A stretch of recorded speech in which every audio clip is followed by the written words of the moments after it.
Hi mga mima, how are you today? So this video is all about my baby na ay sipon, and of course dili na to gusto na magkaroon ng calf. And maayo na lang na ako i-hugger baby bath soak. This bath soak is makahelp siya sa may mga rashes, sa may mga calf, sa may mga sipon, tapos may nag-help din to sa mga digestion, tapos sa pagtulog sa baby. And of course, sa isang ganito po mima, meron na po tayong 7 pieces na pwede natin gamitin. So, good na siya for 1 week ang isang pack na ganito.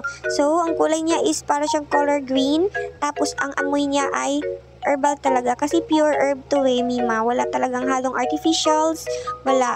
So, parang amoy herb siya and very strong yung amoy niya. So, pag mag-start ka po, try nyo muna hindi muna siya isusok ng 10 to 15 minutes. So, mag-soak ka lang siguro ng mga 2 to 3 or 2 to 5 minutes.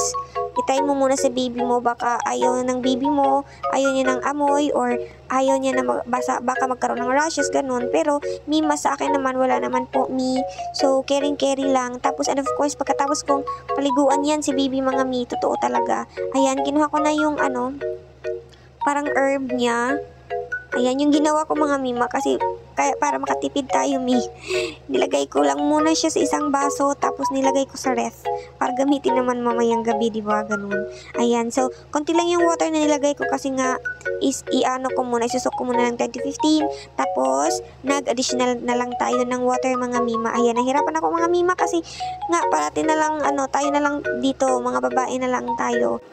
So, muna mga mima, naglisod man ko mga so gibaba na lang na ako akong cellphone, o ako na lang gituwad na lang di akong tubig mga mima. Ayan, nga na lang kadaghan, o nga ng color, kay naa namang gyoy herb nga ni.